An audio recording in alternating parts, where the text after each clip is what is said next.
You're listening to The Tales We Tell, a podcast about spooky stories, unsolved mysteries, and local lore. I'm your host, Hannah Parch. And I'm Katie.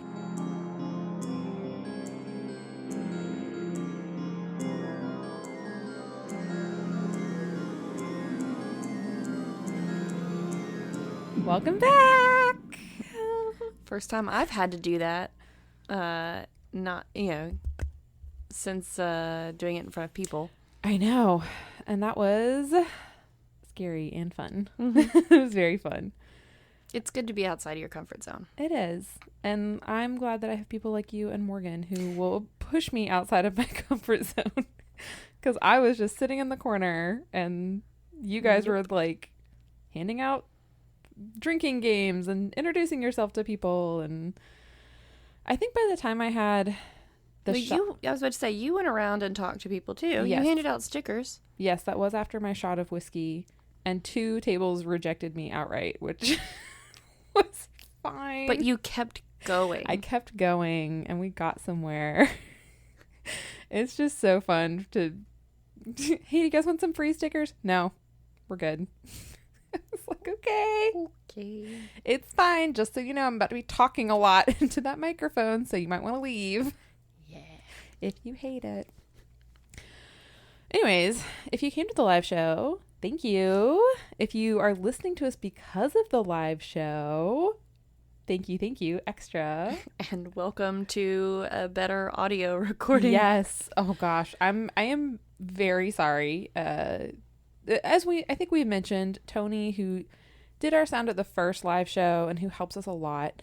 Has he had his baby yet? His wife had their baby Good. Monday morning at like 4 a.m. Good. And it's a little girl. And all healthy, 10 fingers, 10 toes. Yep. And her name is Charlotte. I think Eleanor is the middle name, but they're calling her Charlie. That's my friends Barry and Catherine have a Charlie. I love that so much. Same. And she like came out a cute baby. Like she's one of those babies that came out cute. I mean, sure. Like as cute as a newborn can be. Yeah. I think she was very cute. The cutest squished potato ever. Yes. So, I mean, it was one of those, like, even when Critter was born, I was like, I recognize, like, I think you're cute because you're mine and I made you, but, like, I get it if nobody else does. Weird looking. Like, if nobody else thinks you're cute, but, Gosh. You are the cutest thing ever. Yeah. All right, so Gross. how does me almost slicing my thumb off tie into today's episode? Okay, well, I'm going to see if you can guess because this is kind of like a history one. We can call it an unsolved mystery. Really, it's just like a story of a weird guy. All right. But I think you know him. Grigori Rasputin. Yes. Okay. Heard of that one. Heard of him. Mm-hmm. Do you know yet how your bleeding thumb ties into everything? Don't think so. I'm trying to shuffle through all of the stories. Just go through his life real quick in your head. But no, I cannot think of it off the top of my head. So. Okay. We'll get to it. And if you already know, listeners, then take a drink because good for you. You know your Russian history. Okay. So, Grigori Rasputin was born January 10th of 1869 in the village of Pokrovskoye in western Siberia. Don't look at me. You're the one that literally took Russian. I know. Pokrovskoye? Whatever. Western Siberia is where he was born. He was born into a family of peasants. And Rasputin helped his father in the fields, like when he was young, and then also helped in a small carrier business that his dad had. I don't know. As a boy, one time, Rasputin was sick in bed, and his father and some local villagers were discussing a recent horse theft, either in front of him or near enough that he could hear. And allegedly, young Rasputin sat up in bed, pointed to a man in the back of the room, and said, "That's the horse thief, right there." And that turned out to be true. So immediately they're like, our boy has some interesting talents. It's like the mentalist or whatever. The people who can just really read that is social cues. Yeah, more and, like, or just picks up was. on the nonverbal things. Like, oh, well, he's, doing these ticks. Yeah. That signifies guilt. Yeah. And also, there's a lot about like the religious beliefs of like specifically the peasants of Russia during this time. And I want to say that the Orthodox Church was a big thing. It was very Christian is what I'm saying. And so like what they were like, ooh, a prophet. Yeah, they're saying, oh, the gift of prophecy, which is like a thing in the Bible. So when you start putting words like that to it, and then anything he says that happens kind of goes with it. Another one of his quote unquote talents of prophecy was to predict when newcomers would show up in the village. So I guess he would just say like someone new is coming here, and then they would.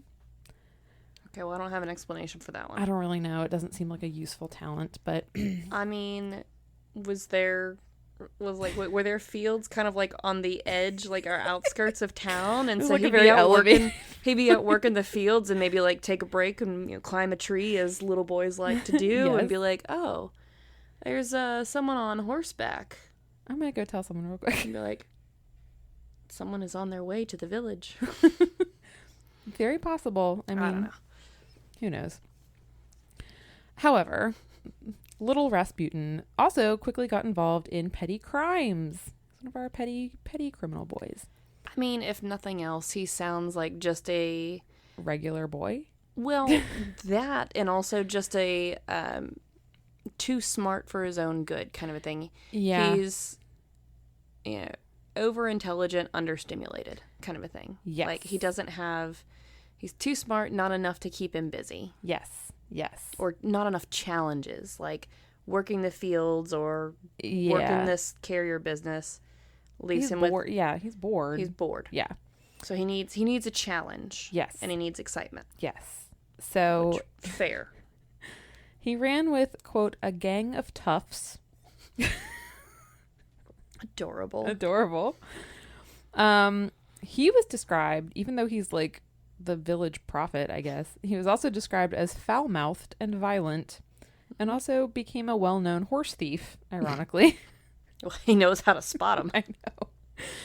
And apparently a local priest used to pay him to stay away from church on Sundays. They were like, listen, I know this is the opposite of what I'm supposed to do, but can we just have a peaceful Sunday service? I'll give you $5 if you stay on the other side of town for a couple hours. I don't know. How old was he at this time? Because I'm picturing like 13, 14. I think he is a teen, young to late teen, because my next point is that he apparently was very sexually promiscuous. Ooh. I put in parentheses as a teen. So I'm hoping closer to 18 now. Yeah, we're going to hope he's in the later teens.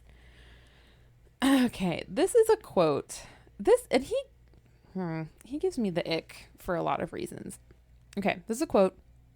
Women of all classes responded to his domineering manner, submitting to his crude advances in sufficient numbers to gratify his reputably gargantuan appetite. That whole quote gives me the ick. Gargantuan appetite? Ugh. So, like, in layman's terms, he's a sex addict. And... or possibly just a teenage boy. I think he's just a horny teenage boy. A little horn dog. And I guess he is charming enough. And here's the thing. And also his ability to, like, I think read people, because that's what I'm going on with like the whole horse thief story, is that he can just read body language really well. Yeah. And I think, he's good at reading body language. He's good at manipulating people. Yes. And, just on top of that, probably has some charm and just confidence out the ass. Yeah, and we're going to get to pictures of him later, but, like, I'm going to assume for the sake of everyone that he was, like, a handsome young man. because domineering and crude advances, I know those are some people's cup of tea. I would not say they are the majority of women's. So, and there's also like a certain personality type that you can say things and like you get away with it. Like, oh, that's funny and charming or whatever. And like, or you can laugh it off. Yes. And then other people can say the exact same thing and you're like, and it's creepy. Oh, that is super cringe. Yes. So creepy. Please never, ever look at me again. Yeah. I'm trying to think of like, I don't know. I can't think of anyone who has that kind of, trying to think of like a celebrity. Let me check my board of celebrities over there. I can't see any of them. I know, okay, so it's going to sound bad because I usually refer to him as my brother figure, but like we are not related at all in any way, shape, or form. But he kind of had that personality. If he could just kind of pull off saying kind of crude things like, you know, I remember one day him being like, it's a nice shirt, take it off. I was just like, haha, you're so funny. I'm like, it's a nice shirt. It is a nice shirt. But I'm leaving it on. Or just like, you know, you give him like a little arm punch. Like, haha, you're funny. But, you know, I could also think of a handful of other people that if they had said the same thing, even like in the same tone and the same manner, still could not have pulled that off. Yeah. I would have been like, walked away. Why are you telling me to take my shirt off? Like, ugh. Yeah. Okay. Yeah. I'll work on thinking of it. The only person I'm thinking of right now is Pedro Pascal, but because he's the only one you think of all the time. Well, they just released stills from Gladiator 2, which he is in, and he looks just as good as you would imagine he would. It's like young Russell Crowe 2.0. And it's Pedro Pascal. So, Russell Crowe in Gladiator, because when did that movie come out? The 90s? Ooh, I'm going to say 2000. That's going to be my guess. I feel like it might be. But also, I feel like Russell Crowe's character in that... It was 2000. Yes. Yeah. No, when I try to think about when things came out... Oh, yeah. On timeline, well... this is going to sound hella morbid. So stop laughing because it's going to make me sound terrible. I know what you're going to say. My mom died in the year 2000. And so I differentiate if it happened in the 90s or in the 2000s by whether or not I can remember if my mom was still alive. Jeez. Oh, that is I'm somehow laughing worse I'm laughing, than what I thought you were going to say. No, I'm laughing through the pain. Sorry to bring everyone down. Tell us more about the charming, domineering horse thief. Yes. Well, despite all of those things, Rasputin was fascinated by religion and the pursuit of communion with God. So I was about to say, like, I get it, but also then no. Like, you had me and you lost me. Yeah, no, he was interested in, like, immersing himself in religion, not just studying it. Yeah, no, I'm much more interested in... So I've always said, and, like, it's still true, it's like I would like to attend a service or ceremony for, like, as many different religions as I can. Yeah. Just so I can learn about all of them. I've taken, you know, the class World Religions. I'm interested in them, but at the same time, I have absolutely no interest in religion in that. Like, it's like, well, I want to learn about, like, what are your beliefs and your customs and rituals and traditions. Yeah. I don't want those for myself. Yeah. I'm not interested in it because I'm searching. I'm pretty good. I don't need.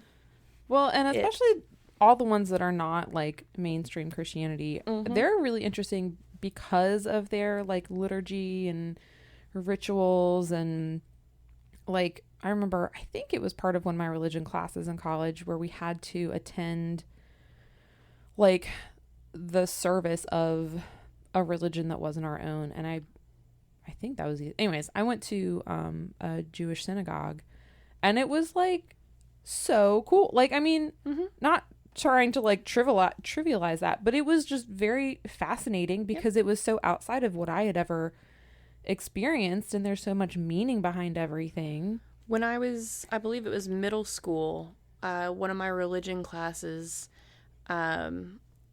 we would do a Seder dinner. Ooh. So even though this was at a Catholic school, you know, we watched a particular movie. I think the movie was The Passover. Mm-hmm. And so after learning about the Passover, our treat was to get to watch the movie, or actually have the Seder dinner during like class and whatnot, and watch the movie. Nice. And I think, you know, certain people brought certain things, but, you know, like we went through all of the traditions and the history of like, well, and this is why this is used, and this is why they have this, and this is why, you know, we always leave the extra place setting. Right. And so I thought that was great. Yeah.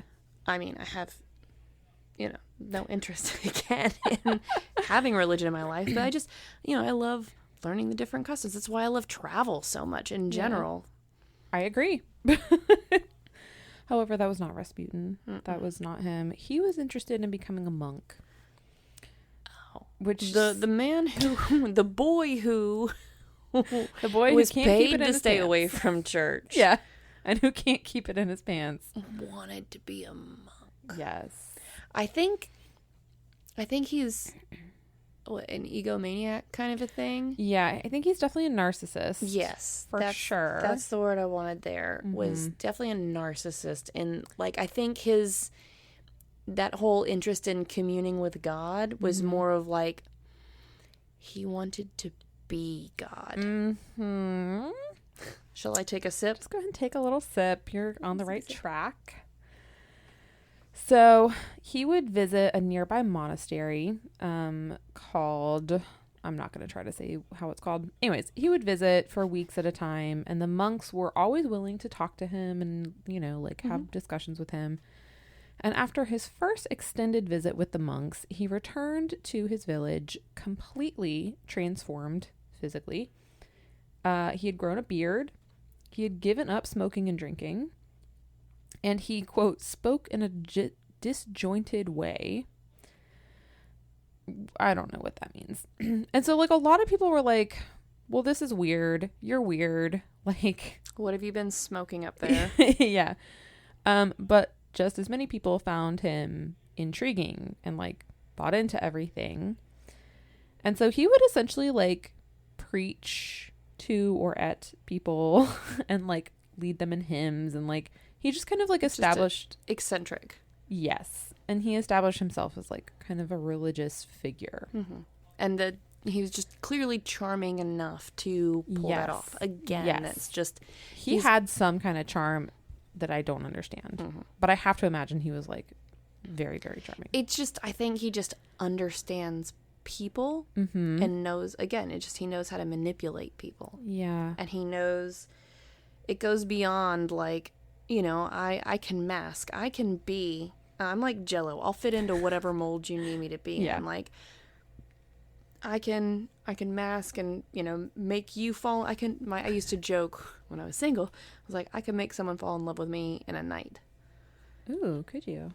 I literally had multiple guys. Damn, Katy. That night. Like, you're just talking and hanging out. And I'm literally like professing their love for me. Oh my God, you're gosh. amazing. I think I love you. I'm like, you don't. This is just a mask. You don't worry. Nope. That's hilarious. I think Jarek's the only man who's ever told me he loves me. Except for, like, you know, my dad. Good for you. I'm so impressed. Okay, well, when Rasputin was 19, so I don't know, like, if all this happened before he was 19 or after. But when he's 19, he meets a girl named Praskovia Dubrovnia, or Dubrovina. She, quote, she was, quote, blonde with black eyes, homely rather than pretty. I don't know if that's a compliment or not. Your very first picture is a picture of her, not at 19, but like as an adult. I don't see the black eyes, but whatever. It might have been that she just had such light eyes. You mean dark eyes? Or light hair? Well, I was thinking if she's got light hair, then light eyes, and then if you're inside, the pupils dilate more. That's true. Good point. Well, she did not fall victim to Rasputin's seemingly irresistible charm because she refused to sleep with him. For a little while, at least. For a little while. At first. Because after 6 months, she agreed to marry him. She didn't resist long. I know. They eventually had 2 sons and 2 daughters together. One of their sons did die in infancy. And I believe their other son was born with a developmental disability. And apparently, Praskovia remained loyal and patient with and to Rasputin for his entire life and didn't mind that he still slept around. She was quoted as saying something along the lines of, well, there's enough of him to go around. Oh, okay. But like he would like still sleep around and do whatever he wanted, but he would still like come home to her and like support her and his children. Which, like, whatever. Okay. In 1890, so this is like very soon after they got married, Rasputin claimed to have seen a vision of the Virgin Mary while working in the fields. He so he traveled with one of his followers, whose name was Petrurkin, to the monastery to tell his mentor about it. His mentor was a guy named Macabre. And Macabre was like, oh, this vision means that you've been chosen for a greater purpose. And you need to go to a monastery on Mount Athos, which is in Greece, to quote... The name kind of hinted. Yeah. To strengthen your spiritual power. So, Rasputin and Petrurkin walked to Mount Athos, and I tried to Google Maps this thing. It's like over 3,000 miles.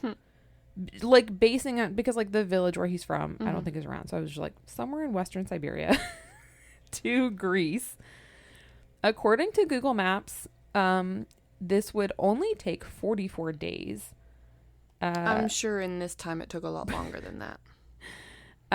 They also probably had to stop in taverns so that Rasputin could yes do his charming thing. I did math of my own, and if you walked 10 hours a day, because that was presuming that you were walking 24 hours a day without rest. Yeah. So if you're walking 10 hours a day and you're walking approximately 3 miles per hour, it's going to take you 900 days or 2.5 years to get there. I cannot imagine that they didn't at some point be like, how about a horse? Maybe we hitch a ride on this wagon for a couple days. That's, yeah. I'm sorry. What a ridiculous way to travel. So when they get there, the monks were like, oh yeah, you can like join us on like a trial. I don't know. They were like, you can hang out with us. Probationary. Yeah. Even though you're married. But then Rasputin learned about the, quote, homosexual practices of the Brotherhood, which I think is hilarious. And Rasputin... it's the Greeks, after all. I know, it's true. And it's a monastery full of men. And Rasputin was so offended by men having sex with each other that he pieced right on out of there and went to the Holy Lands. But Petrurkin stayed behind because he had already he had already taken his vows, but like maybe he was just like, oh, cool.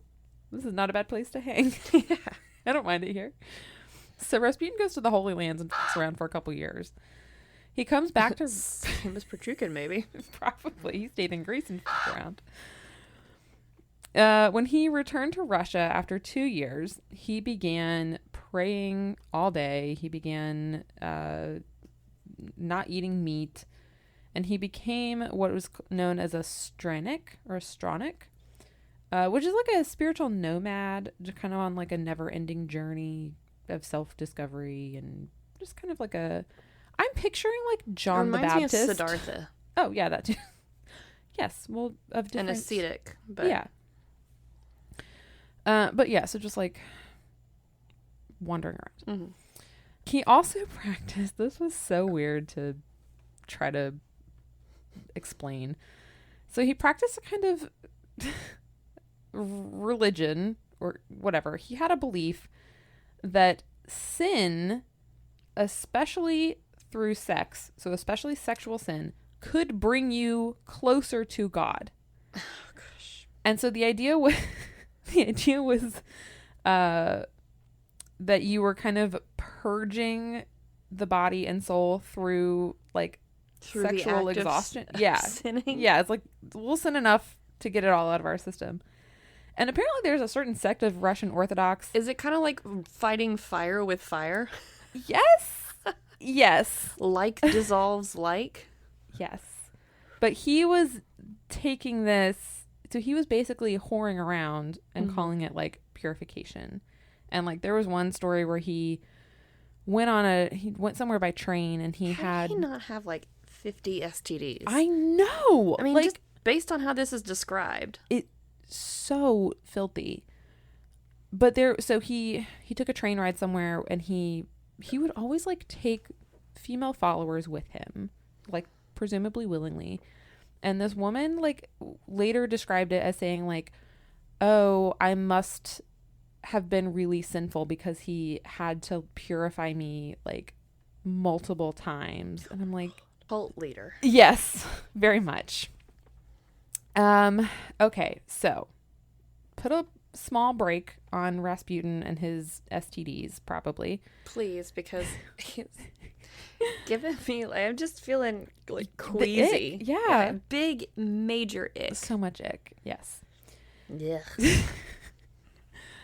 So we're going to take a small step away from that and we're going to talk about the imperial family.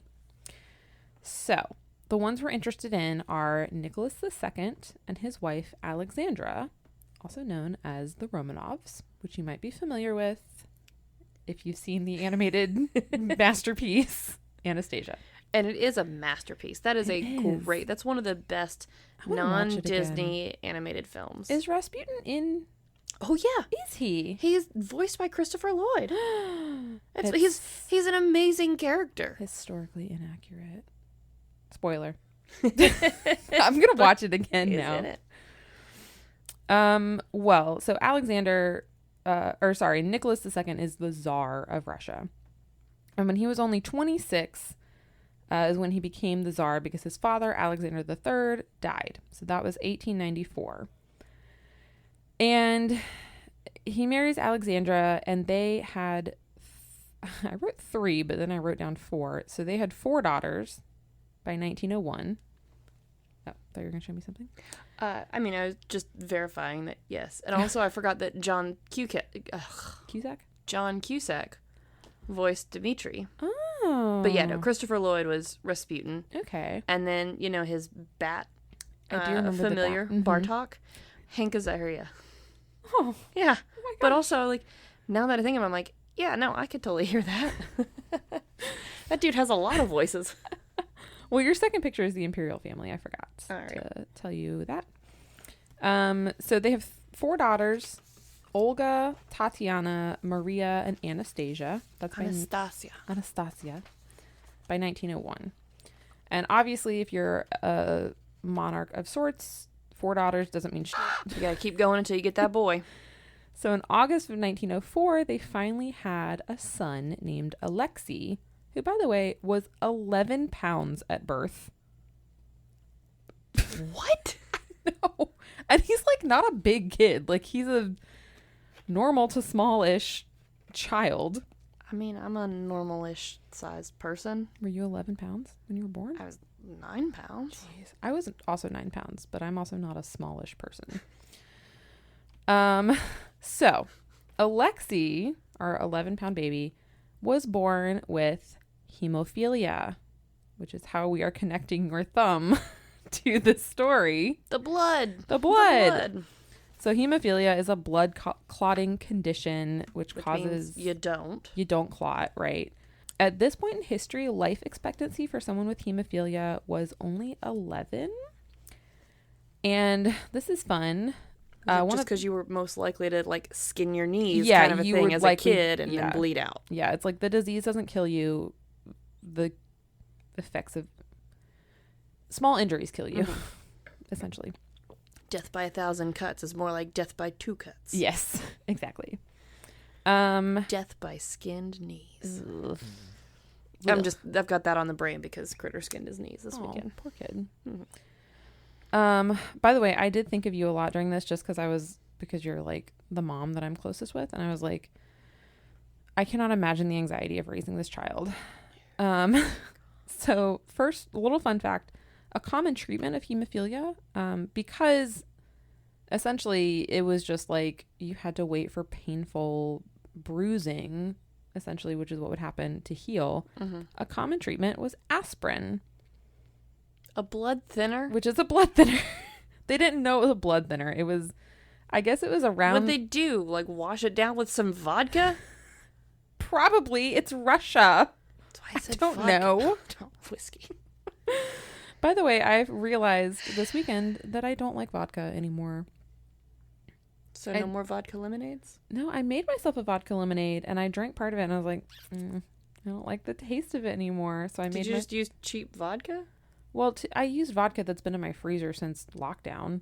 Oh, well, vodka goes bad once you open it. Everyone knows that. You have to finish the bottle as soon as you open it. I don't feel like that's true. That's a Arrested Development quote. Oh. Is that a Lucille quote? Yeah. I love her. Lucille and, Lucille too? No. Portia. Oh, Lindsay. Lindsay.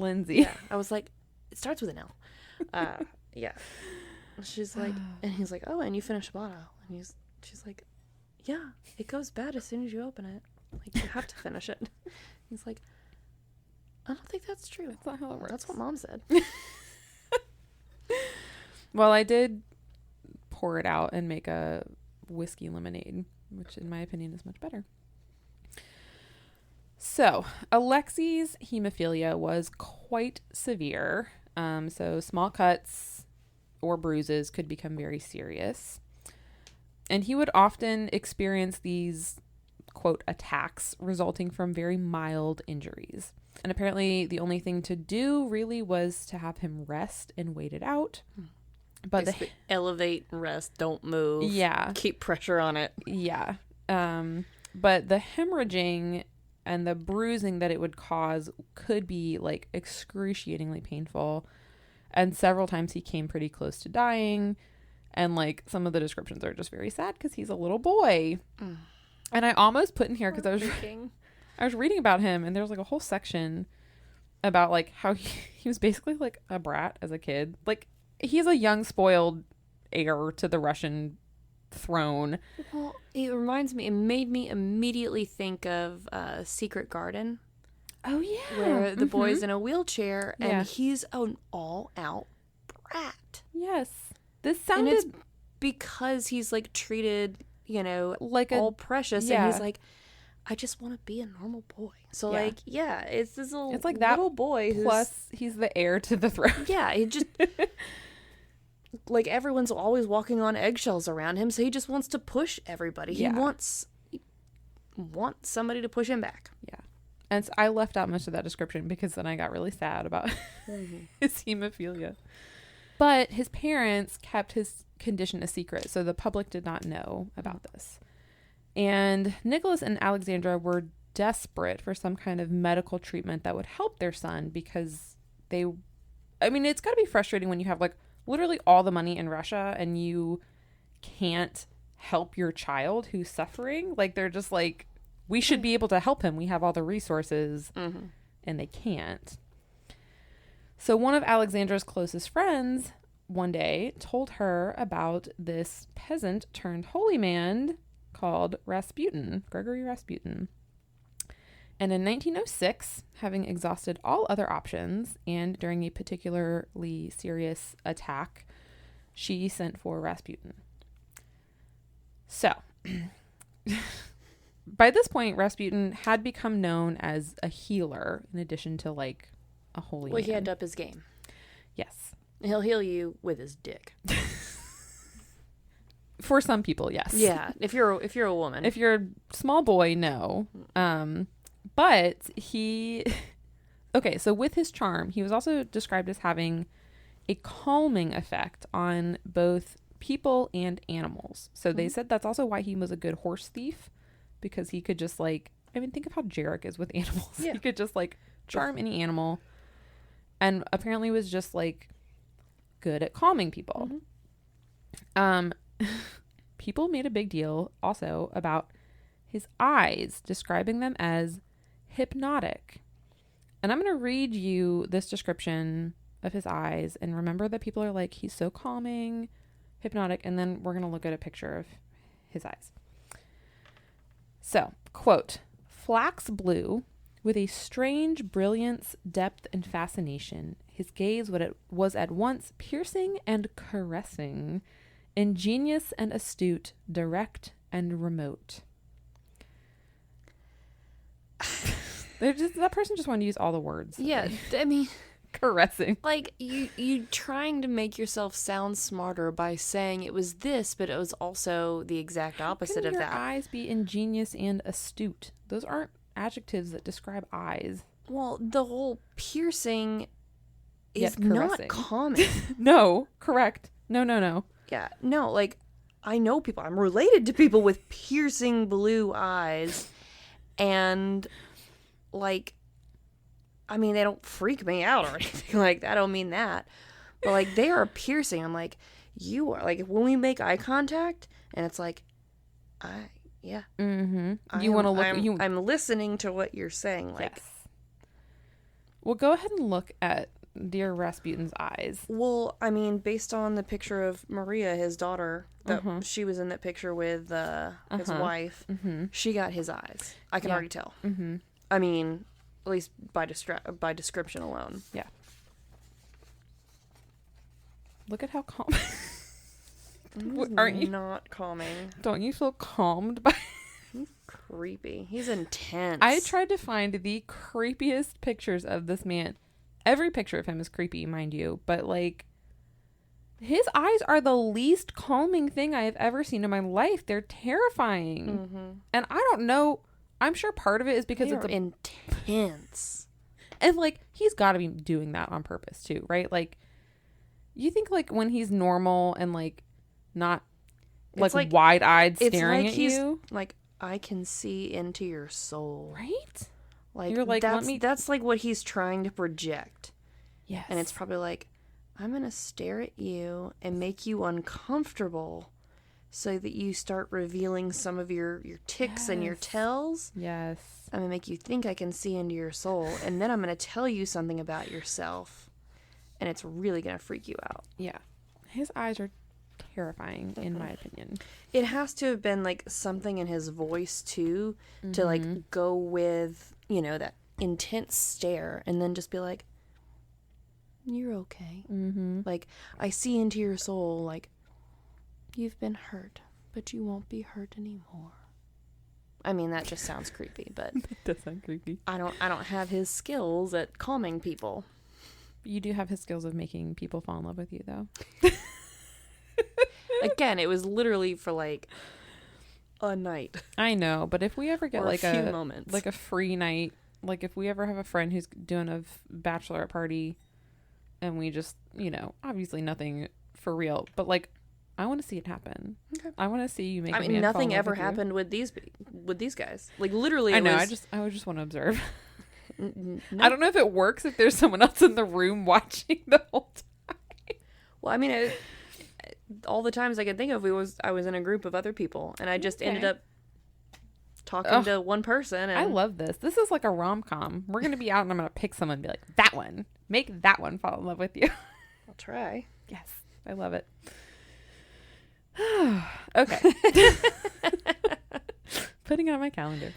I mean, I'll have to let Shelton know. Well, yeah, that's what I meant. Like when it's like a... And you're going to have to explain to him because he doesn't listen. Yes. So. Yeah. I'll read these notes to him. Episode. Next time I go pick up a prescription, I'll read these notes to him. Okay. So, people found his eyes calming, I guess. And it was... likely this calming ability that gave him his, quote, power to heal. So a lot of studies have shown that calming and reducing tension can lower your blood pressure. That can relax blood vessels, which can prevent it from accumulating at trauma sites. Seems very good for a hemophiliac whose whole problem is blood.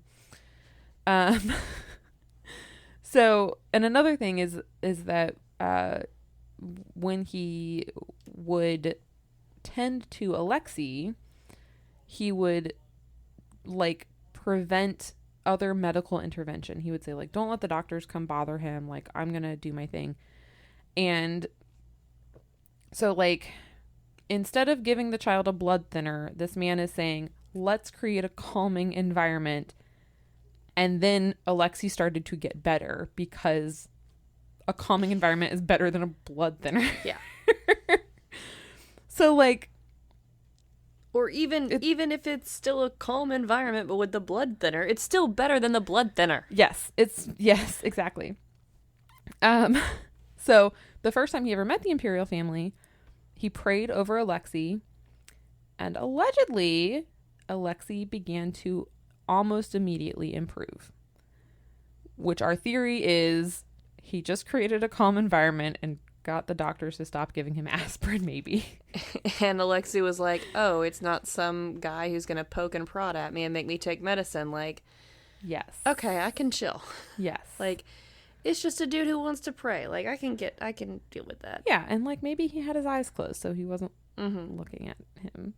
I don't know. Okay, so by this time, Rasputin was well known among the wealthy and powerful, and now his association with the imperial family, specifically with Alexandra. That was his in with the elite. Yes, so that makes him even more popular. So he's like high rolling with like, you know, the wealthy, the elite, whatever. Hobnobbing with the hobnobbers. Exactly, rubbing elbows. Other people were paying for his food and his housing and stuff. Like allegedly he wasn't taking money for his like healing, but he was being taken care of. However, quote, he made no attempt to acquire the manners of society, meaning he acted however the fuck he wanted. Apparently seems on brand. Yeah. There was this description about him eating. Ugh. And like gross eater can confirm, and he's eating like fish or like, you know, like the most foul smelling, appealing, like just the. Oh. He ate with his hands and with his, quote, long bony fingers. I imagine he's one of those guys that has like a really long pinky fingernail. Oh yes, or like just a creepy long pinky fingernail, and maybe like a creepy long thumbnail too, or just long fingernails in general. Well, there's a couple he probably needs to keep short for his other activities. Well, I don't think he's concerned about that, which all I can say is, ladies, Ugh. make sure that things are clean. Quote, he had a large mouth in which only blackened stumps were visible as teeth. Blackened stumps for teeth. Ugh. Your teeth are neither stumps nor supposed to be black. And like, speaking of getting the ick, what I pictured so much while I was writing this, which, sorry everyone for my constant references to Shameless. I promise we're almost done watching it. But if you've ever seen the show, I'm picturing Frank Gallagher like a person who does not care for his personal hygiene and also is a terrible person in general, and just like a drunk, a dirty, physically dirty, filthy person that somehow in that show, multiple women are like, yeah, I'd hit that. And then like multiple women sleep with him. And my only thought is like, that man does not shower often, nor do I think he's ever brushed his teeth. Like, raise your standards. At least have a standard of like cleanliness. Take a shower, brush your teeth. Don't have blackened stumps as teeth. Gross. Anyway, Alexandra, our Tsarina. I don't know what we're calling her. Tsarina. She did not care about any of this. She scoffed at all complaints about Rasputin's behavior. Nicholas was like a little bit more realistic, but he kind of deferred to his wife because this had to do with their child. So he was a smart man. Yes. So often Alexandra just straight up refused to believe a lot of reports about Rasputin. All she cared about was obviously the health of Alexei. When he was away, so when Rasputin was away from court, she would write him letters. Out of context, they seem a little scandalous. I would imagine. Here is an excerpt. Okay. And this is a couple different excerpts. Should I have poured more wine beforehand? Maybe. Just imagine some soft music behind this. I am so wretched without you. I kiss your hands and lay my head upon your blessed shoulders. All I want is to sleep, sleep forever on your shoulder in your embrace. Come back soon. I await you and yearn for you. Apparently, this was very on brand for her. She had a kind of hysterical style of piety. Damn it. I was so confident. So because Rasputin had such an influence over the imperial family, he kind of becomes a walking target. Some were angry that his influence couldn't be bought, and others were upset that his influence seemed to eclipse all others. So, like, essentially... It's like you're not even listening to, like, your counsels or advisors or anything. Yes. You're just turned into this weird random hobo of God. Yes. Yes. With a nasty mouth and an probably even nastier dick. Oh, yes. Blech. Yeah. And it's like, are you even listening to sense or other people? And they're, And I'm sure so much of this was, like, fueled by Alexandra's just, like, fear of losing her child. Well, yeah, again, when you said, taken out of context, it sounds real cringy. But, like, listening to that, I'm like, yeah, that is cringy. But at the same time, like, a mother who has a son that she is, like, desperately worried about all the time. Like, I have a perfectly healthy boy and I'm exhausted from how much I worry about him all the time. Like, I think about him all the time, worry about him all the time. Like, it's exhausting being a parent and caring about another person. And so not only is this like your child, but he's in theory the future leader of your country. And like, she's just got a lot of pressure on her shoulders. Yeah. Like, yeah, she's very pressure. And so for this one person to come and bring a large portion of relief to her and like take a big chunk of weight off of her shoulders, like, yeah, I would imagine she's desperate for him to come back. Yeah. I think of, like, if there is something that takes away, like, one of my, like, sources of anxiety, or in my book, like, perceived fears, like, if there's something that, like, alleviates that, I would do anything to not lose that.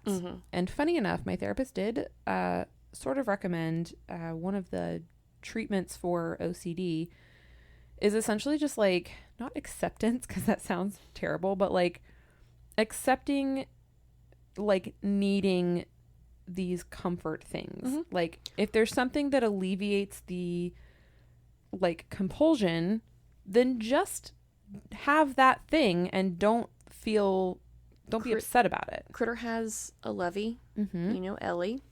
And, when he gets upset, we give him Ellie. Or, like, when he gets up, he'll ask for Ellie. Yeah. And, like, now he'll, like, fall down and he'll make Ellie kiss his boo-boo better. Aww. And I'm like, I have no concerns about, like, when I need to take Ellie away from it. Yeah. I'm not gonna do that. Like, There's nothing wrong that's with his it. like security blanket. That's his comfort. And like sometimes he just kind of gets overstimulated, overwhelmed. And so if he has Ellie, he'll suck on his fingers. That I do want to Only enjoy because of with dental. Sam. Yeah.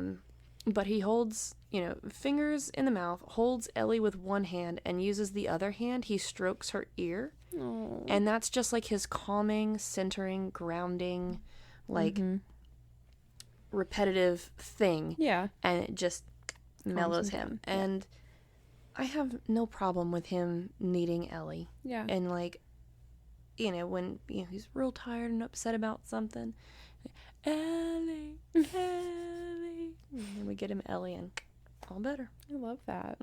It's sweet, and like I said, we have 4 Ellies. We've got Ellie, we've got Papa Ellie, the cabin Ellie, and then we've got 2 backup / travel Ellies, so that if we're ever traveling somewhere, I bring one of those Ellies. Because he has figured out that there's a difference. Well, he already differentiates between Ellie and cabin Ellie because cabin Ellie just straight up looks different. Right. I went on eBay and found the exact make and model of his Ellie. Yeah. And they're a little bit different, and mostly it's that they're newer and not as loved. Yeah. I've already had to sew the head back on Ellie. Oh man. And then reinforce it again. and so he gets their travel Ellie. But if we lose them while traveling, it's okay. We got other ones. It's all right. Ellie's at home. We'll get her soon. By the way, highly recommend my life hack of the week is if you have, I don't know if your parent gave you all of your stuffed animals from childhood, or if you just they're currently in my child's room. If you go buy a new one. I was having a bad day yesterday, just not a good day. Also not a great day today. And I saw you with Bunny. I had Bunny, which I took from the top shelf and washed. But he wasn't clean yesterday, and I rummaged through my cedar chest in the hallway and found Patches, who is a dog that I have had since I was, 6. And I snuggled with that thing he's like a big floppy, fluffy thing. And I snuggled with him on the couch while I watched Call the Midwife, which was not the right show to watch, but I felt better. And snuggling a soft, fluffy stuffed animal helps. So Rasputin is basically her soft, floppy, fluffy thing. Yes. Yes, exactly. And we're not taking him away from her just yet. Okay, so in 1911, there was a tribunal held by Bishop Hermogenes and Father Iliador because they were sick of Rasputin's bullshit. So they tried to bring charges against him. They complained about his vulgar behavior. Apparently, one of the things Rasputin would do while he was out partying was bragging that he was sleeping with Alexandra, which we don't love. Apparently, this tribunal got so heated that 2 of the men, one of whom was the bishop, physically attacked Rasputin, which did kind of kill their credibility. So, you can't do that. That's one of those you have to take the high road kind of a thing. Exactly. And apparently, it was a serious physical attack because Rasputin had to escape for his life. And then the bishop and Father Iliador were punished via exile or imprisonment. And of course, word gets back to the Tsar, who's not happy because this is his wife's Ellie, essentially. Yeah. And so Nicholas, but also the Ellie is talking smack about his wife. Yes, so it's okay. True. Yeah, he's like, I don't like you, but I also can't get rid of you. It's you need to shut your mouth. Yeah. So he couldn't make him do that, but he did ban newspapers from printing anything about Rasputin. So he's like, well, if I can't keep you from saying shit, I can at least keep other people from reporting it. Russia. Russia. But Rasputin where freedom of the press doesn't exist. No, it does not. At least not in 1911. Not today either. I don't think it hasn't existed since 1911. It's true. Maybe before. But Rasputin kept doing dumb shit. One of the things he did was he posed as the ghost, question mark, of the late husband of an elderly baroness, which I realized was a lot of passive. So a baroness's husband died. Yes. And Rasputin dressed up as her ghost, as his ghost. Yes. During a seance. He held a seance and then pretended to be the dead husband. He had another guy play the part of Jesus, who also made an appearance during the seance. And I think it was Jesus it was either Jesus or the dead husband told the baroness to give all of her money, which was 270,000 rubles, to Rasputin. You know, and this wife of his, who supported him through all these things, I sometimes wonder if that's, like, if she's like, yeah, you do you, but also you do these things to get us money. And, like, you go do what you want. You give me money, and I won't ask. I'll raise your kids. Yeah. I'll live my life. You live your life, but... And, like, weirdly, at least one of his daughters, Maria, like, stood by him, like, as an adult. She would, like, she would defend his reputation. And I'm like, girl, I don't know if you know everything about your dad, but okay. So, by 1912, Father Iliador, who is either done being exiled or out of prison, he had gotten his hands on some of the letters that Alexandra had written to Rasputin, specifically the one that I read you excerpts from, and he published it. And that made the imperial family look really bad. And the fact that Father Iliador had, like, stolen something so personal really kind of rattled Rasputin. And so he went back to Siberia for a little bit. He's like, I'm going to lay low because things are getting a little too hot. While he's gone, the Duma, which is the lower house of parliament, provided Nicholas with a dossier of Rasputin's behavior, hoping that this would convince him to finally, like, cut him off from the family. But Nicholas said they depended on Rasputin to treat Alexei. And also the imperial family didn't like the Duma because they were essentially put in place to reduce their power. So they were like, I don't really care about your opinion. And also, no, this is our comfort blanket. This is our security blanket. We're not getting rid of him. So in September of that year, the imperial family goes to stay in their Polish summer home. You know your different homes, and you just go there for the summer, and you move the whole family there for a long time. I mean, I do know that. You don't move for the entire season. No, that's true. But while they're there, Alexei, either while getting into the bath or getting onto a boat, hurts his knee. And he became really sick.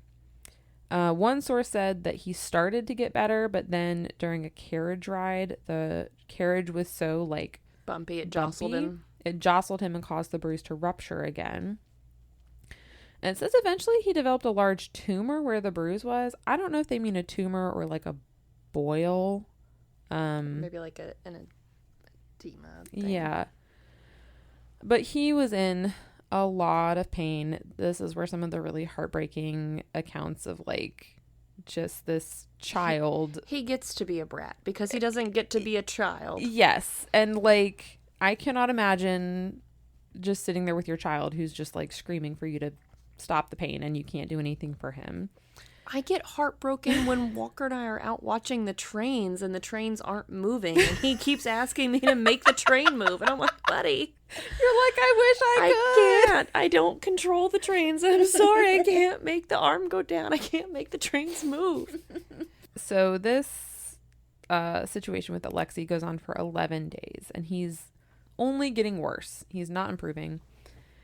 On October 8th, he was given the last sacrament.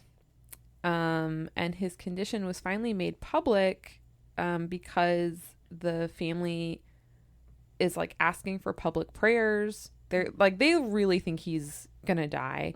And there was a news bulletin announcing his impending death, and I think there was one that was drafted like to announce his death. Like, they were fully expecting that he was not going to make it. So on October 12th, Alexandra sent Rasputin a telegram, and when he received it the following day, he apparently began to pray, and after an hour of prayer, he sent a telegram back that said, "Fear for nothing. The malady is not as dangerous as it seems to be. Do not let the doctors bother him too much." Again, keeping the blood thinners away. Yes. And the guys that come and just poke and prod and like stress everyone out. Well, and also probably because they said that, you know, obviously his parents are sitting with him through this, but like, I think they said like Nicholas couldn't even stand like when Alexei would start to cry out and scream, it was like Nicholas had to leave because he like, it was too much for him.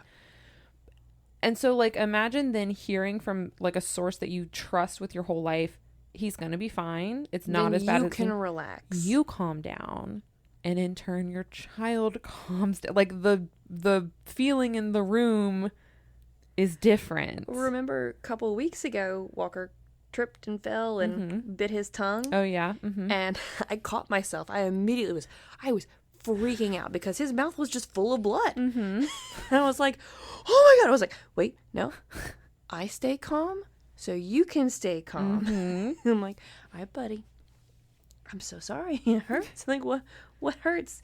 Is it your tongue? Is it your teeth? Like, did you bite your fit? What's going on? But yeah, no, I 100% immediately went to, oh my God, my kid is bleeding. But then I was like, wait, no. It's fine. Calm down. Calm? Yes. If you're freaking out, they're gonna freak out. Yes. It's like when a kid falls and you have to, instead of being like, oh no, you go, oh, get up, we're fine, everything's fine. No, it's like, oh, you had a big tumble. Big fall. Yeah, it's adorable watching Walker run and then just splat, and then I'm just like, oh, big tumble.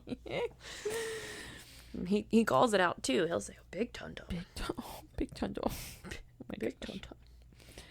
Well, on October 16th, Alexei began to recover. So Alexei does not die. So now there's like, if there was a 1% chance that Alexandra was gonna let anyone convince her Rasputin was no good, that is gone. Like, out the window. He is staying with the family. He can help from afar. Yes. So if you have a problem with his manners, he can keep his manners over there in Siberia, but she's like, he can say whatever he wants about me and my relationship with him. He's staying. Like, no one's doing anything.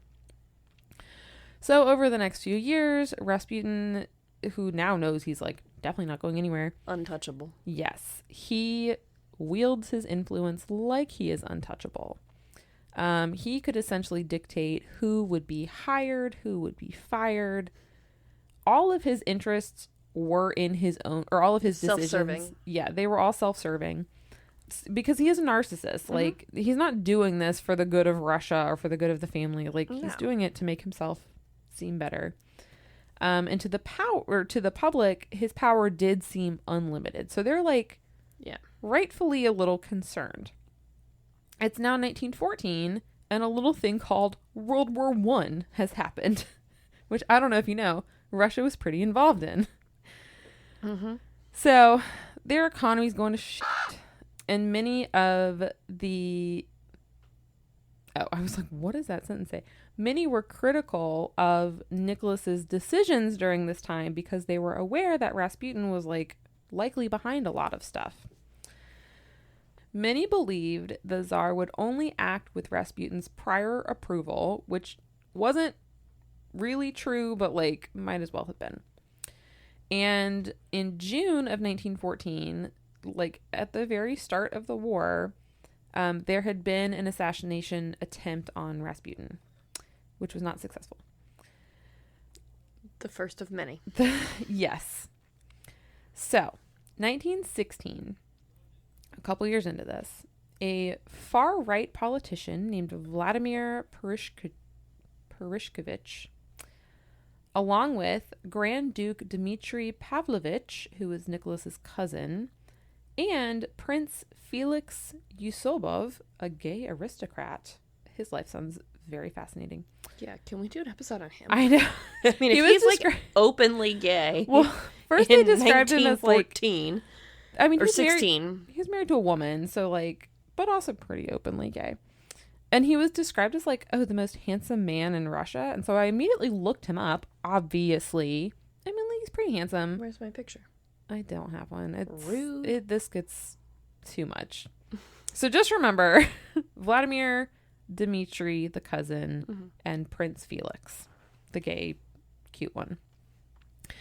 So they get together and they start plotting another assassination attempt. So Prince Felix had been visiting with Rasputin regularly, and he invited him, so Felix invited Rasputin to visit his home to meet his wife. He's like, oh, I've been hanging out at your place. Come sleep with my wife for all I care. Yeah, and like, I think there were some things that said that maybe Prince Felix was like trying to sleep with Rasputin. I don't know what was going on.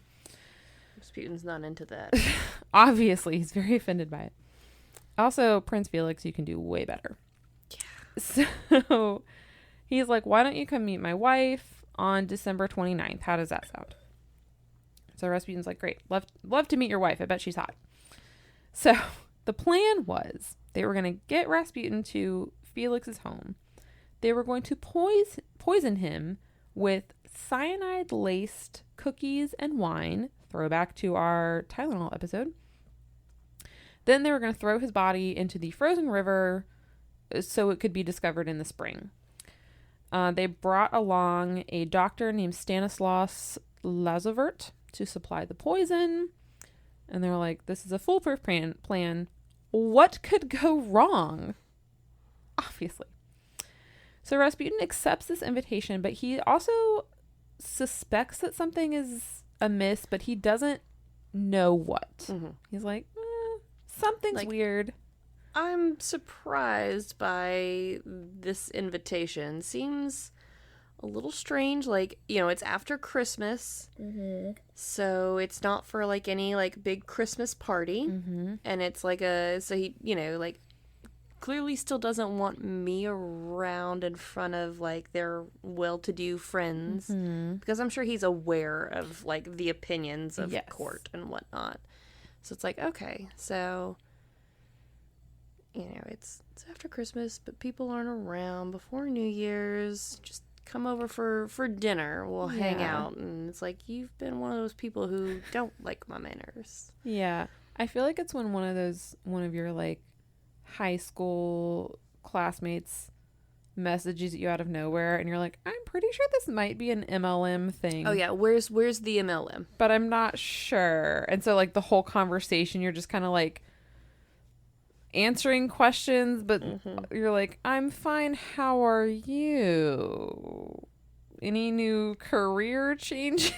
You're just like waiting for them to be like, can we grab coffee? I'd love to. The few times that I've gotten messages, I'm like, we weren't like friends in high school.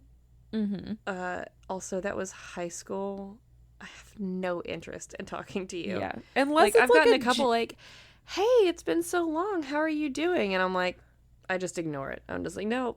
And honestly, you are not in my life right now. You were on the periphery of my life back then at best. Yeah. Like, not interested.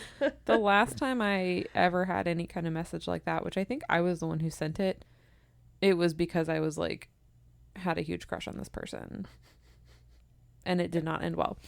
But that's neither here nor there. So anyways, Rasputin's like, maybe this is an MLM. I don't know, but I'll go to meet the wife or whatever. A few days before he was supposed to meet him, Rasputin wrote a letter to Nicholas. And I feel like this was just him being like, I'm going to cover my bases. Yeah. Because he predicted in the letter that he would be dead before the new year. He said if he was killed by peasants, then the imperial family would be fine. There wouldn't be any consequences.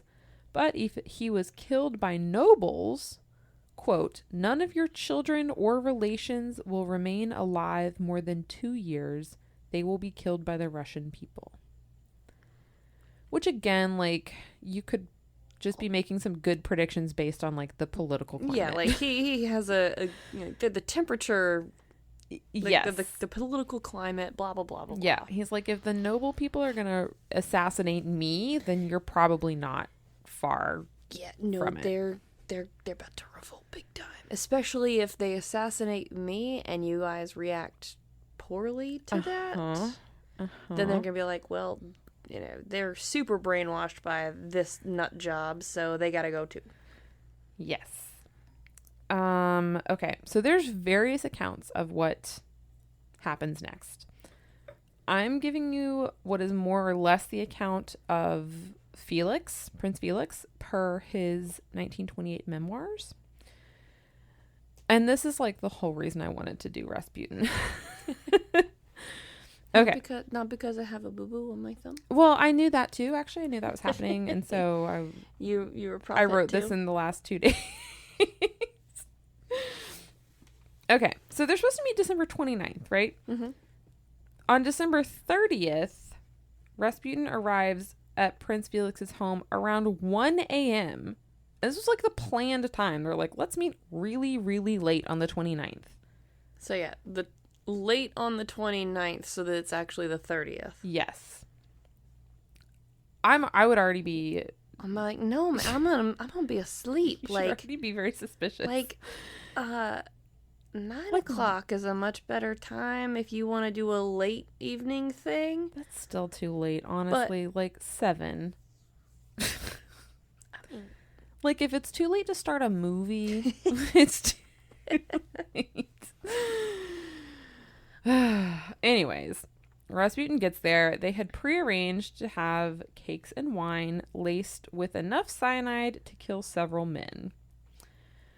So, they take Rasputin to a basement room, which they had outfitted to look like it was a regularly used room. Yeah, they're like, we use this room all the time. Don't mind all the brand new furniture and like hastily wallpapered walls. The smell of wallpaper glue is always there. Yeah, don't worry about that. It's poor ventilation. Not because it's fresh. So they serve him the cakes and the wine, and presumably we're like, no, you have them. I'm full. I ate earlier. Okay, what guest is just gonna eat food and be like, oh, you're not eating anything? Okay, well, no, I'm also full too, but thank you. It's like, literally the scene from Princess Bride. Because Rasputin eats the cakes and drinks the wine and nothing happens. He's just like, cool, I feel a little sleepy. My throat's a little scratchy. Can I have some more wine to make my throat feel better? Which they give him, and he's just like happy as a clam. And so Felix is like, what do I do? What was plan B? So he runs upstairs real quick. Hey everyone, it's Hannah. I wanted to quickly ask, if you are enjoying the podcast, please leave us a 5-star review. It goes a long way in getting the show in front of other listeners. If you listen on a platform that doesn't do reviews, please follow us on social media, like the show, or leave a comment. Thank you. We love you guys, and we hope you enjoy the show. And ask the other guys, and they're like, we'll give it like 5 minutes and see, like, maybe it takes, I don't know, maybe it takes a while. It doesn't. As we know, it does doesn't. not. Cyanide does not take that long to kill you.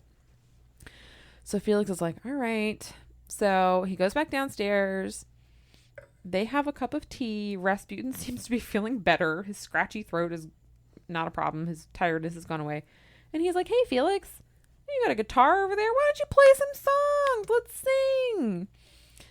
And Felix is like, okay, I guess I will play my guitar. I'm actually hanging out with you now. Not He's my like, intent. I had not planned any activities. So Felix plays his guitar and sings for an hour while Rasputin continues to not die. And after an hour, he's like, oh, I got to go upstairs for a second. Hold on. And he goes upstairs and he's like, what the fuck do I do? Like, I'm stuck down there with this insane man and he's not dying. And so Dimitri's like, well, I brought a gun. So just take this gun and shoot him. So why isn't Dmitri going down to shoot him? Like, come because on. Dmitri wasn't involved in the... Rasputin doesn't know Dimitri's there. He's just supposed to meet the wife, who's also not there. Yeah, I was about to say, and where's the wife? She's out. She's like out of town. Good. For- Yeah, that's good right. Felix. Protect the wife. Get her out of there. She's not an accessory. She's not involved. Send her to Paris to go shopping. I know. What a I lovely mean, place then to again, be. this is 1916, so don't. It's, the war's still happening, right? Yeah, don't Yes. send her to Paris. So Felix returns. He's got the gun. Rasputin had some more wine. He's like, this is great wine. Why don't we go out now and hear some singing? And Felix is like, it's too late for that, Gregory. It's 3 a.m. I was about to say, it's got to be close to 3 at this point. He's like, it's too late. Why don't you say a prayer in front of this beautiful crystal crucifix that I have hanging here? Oh, that sounds so gauche. I know. So he's like, he literally says, say a prayer, and then he shot him in the chest. So Rasputin goes down. Dr. Lazavert is there. He checks, and he declares Rasputin dead around 3 a.m. So they're like, okay, finally. A little wonky. But now we got to finish the rest of the plan, which is to take Rasputin's clothes and burn them. Throw him in the river. Yeah. So Felix goes back to the basement. So he leaves. They go like burn the clothes wherever. He goes back to the basement. One source says that he grabbed Rasputin's body and began to shake him for some reason. I don't know why. It's late. It's like 3:30. He's been playing and singing songs for an hour. Yeah. He's stressed. It's probably very stressful. I can only imagine how stressful it is to I know. plan and then execute an actual murder. And then for it to not work. So he's doing this, and Rasputin opens his eyes and jumps up because he's not dead, because this is a horror movie, and you never shoot the bad guy in the chest and then leave. So he jumps up and he tries to strangle Felix, right? Because now he's mad. So Felix gets away somehow. He runs upstairs. Allegedly, this is a terrifying description, by the way. Allegedly, Rasputin follows him, foaming at the mouth and running on all fours. With those eyes, can you imagine? No, but I'm probably going to have nightmares about it tonight. I'm like, okay, foaming at the mouth tracks because of the cyanide, but was it just hanging out in his, like, esophagus and not... It couldn't combat the bacteria that was his Ew. teeth. Ew. Like, the bacteria that has to be existing in his mouth at all times Gross. probably negated the cyanide's effect. So gross. So he's foaming at the mouth. He's running on all fours like a thing of nightmares. He chases Felix outside, and He's probably not running on all fours. He's probably just running but hunched over because he's also- been shot. And I was he's also just thinking- like can't fully stand up well. I was thinking that he's in the basement, so running up the stairs of the basement on all fours like you Yes, do as a 100%. kid. Yeah, but still I terrifying. go up my regular house stairs on all fours sometimes. But next time you're doing that, I want you to look back and imagine No, that because Rasputin...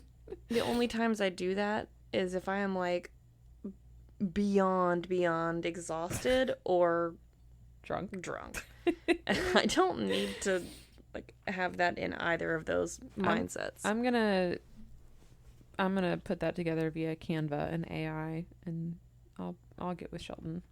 Sounds good. I've already got a prank working in the works for you. Oh no, not for me. Mm-hmm. I'm too scared. Oh, and I've got a partner, and they are excited about it. Is it my fucking husband? Could be. My gosh. Could be my husband. Oh. Could be your brother-in-law. Could be your gosh. Could be your sister. It is not my sister-in-law. Bianca's not going to do that. She better not. I'm making a beautiful quilt for her child. It's always the ones you least suspect. I believe that it would be Connor or Jarek. I don't necessarily believe Shelton would be in on it.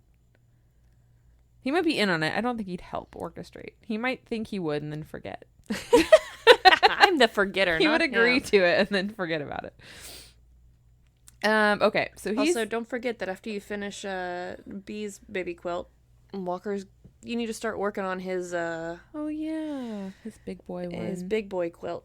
I might do something different for him, like a different kind of quilt, because I'm remembering why I don't like quilts. Also, I stab myself like 18 times a day with freaking needles because I was like smoothing out the top part and I kept forgetting which sides had pins in them all the time. Like so many times. And I was also flustered today. So, okay, so he's chasing Felix. They're outside at this point. Vladimir has his own gun. These two guys brought guns to this and Felix did not for some reason. So Vladimir shoots at Rasputin. Brought guns to an immortal fight. I know. Guns to a poison fight. It's even better. So he shoots at Rasputin. He missed him twice, but the third and fourth shots got him. Once in the back and once in the back of the head. So he is down. I will say, official cause of death is later listed as a shot in the forehead at close range. So something isn't quite adding up. But he was shot in the head. So they bring the body back to the house. They do like kick it a few times to make sure he's dead. They bring it back to the house. Felix allegedly then beat him repeatedly with a club because I guess he has a lot of nervous energy. Well, he's probably, he's like frantic energy and like freaked out because he just got chased by someone that he tried to kill, thought he had killed twice. Like, he's not a murderer. It's not that he doesn't have that like desire to kill somebody. No. It's one of those like he's already stressed and kind of pushed to the brink. And so then he's like, okay, we're going to kill somebody, and he like gets up all the courage and like the nerve to poison this guy. Which the fact that he's poisoning a guy tells you that again, he's not a murderer because he's going with poison instead of and like a straight up weapon or whatever. He didn't even bring a weapon. He didn't bring a weapon. And then the poison didn't work. So now he's like freaking out because he's like, I've lost all my nerve. I used all my nerve for the poison. Got himself into a tizzy and like anticipating him dying. And it's like, well, shit. Now what? And then you shoot him and you're like, okay, like I worked up the nerve, was able to shoot him. Like I straight up killed this guy because with poison, you can at least kind of semi-absolve yourself in a little way because you didn't like actively and you didn't directly poison the cakes. Yes. And so like now he shot this guy. He killed him. And now he's like grappling with that whole like, okay, I murdered somebody. And then he's like, oh no, I didn't kill him because he's still alive. And now he's chasing me and he's naked because we've already burned his clothes. Let's not forget about that detail. Gosh. And now I'm being chased by a rabid zombie guy until finally my partners in crime used his gun to shoot him or shoot at him a couple of times. And I'm hearing the gunshots and I'm running. It's also shooting at Felix. Because he's chasing him. So like there's gunshots, like there's bullets whizzing by you. Yes. Meanwhile, you're being chased by someone you thought you murdered. A naked man. Naked man you thought you murdered. So yeah. Yeah, beating the body with a club. That's definitely like a much needed, like he's built up a lot of stress and he needs to let all that go. Yes. So yeah, that's I feel like wasn't there also a similar scene to that in like some other zombie movie like Zombieland? Oh, I don't know. I've only seen Didn't that they once. like beat the crap out of Bill Murray? They killed him or something. Like freaked him out. Maybe. I don't remember. I don't know. So there was a rumor that was widely circulated that after this beating, they then castrated Rasputin. Yeah, because why not? That's not true. There was another rumor that Tatiana, Grand Empress Tatiana, one of the daughters, was present disguised as a guard because Rasputin had raped her at one point and she was there to like see him die. I don't think that was true either, because she also, in that account, she also sees him get castrated, but like his dick was still attached to his body when they found him. So they then wrap him in heavy cloth and throw him in the river, but they do forget to weigh his body down. So he doesn't sink. Someone reported hearing gunshots that night, and so the police were called like for that. Then they found blood on the bridge where they threw the body, and his body is discovered under the ice on January 1st. Happy New Year. Happy New Year. Here's the dead guy. They did an autopsy, but the official autopsy has been lost. But the doctor who performed it later stated that the body had sustained 3 gunshot wounds, which tracks. Although only 1 bullet was recovered from the body, so I guess the other others might have been through and through. Yeah. There were no signs of poisoning or drowning, because a lot of accounts stated that there was water found in his lungs, meaning that he had somehow survived being shot 3 times, once in the head, and then thrown in the water. Drowned. But that was not true. Maria, his daughter, Rasputin's daughter, so she would later dispute Felix's version of events. And she said her father didn't like sweets, and so he wouldn't have eaten cakes. But the wine was also poisoned, and he definitely liked wine. So, I don't know. Fun fact about Maria, she later went on to be a lion tamer in the circus. Interesting. Okay. Yeah. So Rasputin was buried the following day. Only the imperial family and a few others attended. And 3 months later, his body was exhumed and burned. And this was shortly after Nicholas abdicated the throne. So, like, they're just, like, kind of making a point. Mm-hmm. And just over a year and a half after Rasputin's death, in July of 1918, Nicholas, Alexandra, and all 5 of their children were executed by the Bolshevik revolutionaries who had seized control of the government in October of 1917. I highly discourage anyone from reading the account of that execution because it is horrible, because they didn't just line them up and shoot them. That didn't work. That doesn't send enough of a message. Well, I think they just all started shooting chaotically and missed most of them. And they found other ways to kill them. And it's horrible because most of them are children. Mm-hmm. And there were rumors, I didn't know this part, but there were rumors that Anastasia escaped because officially they have not found her body. Mm-hmm. So that's fun. That's the unsolved part of this. Yeah. And technically we don't know. I guess technically we don't really know how Rasputin, like how his death played out. Mm-hmm. I did forget to mention in the autopsy, his genitalia was still there, probably still riddled with disease. Oh yeah, for sure.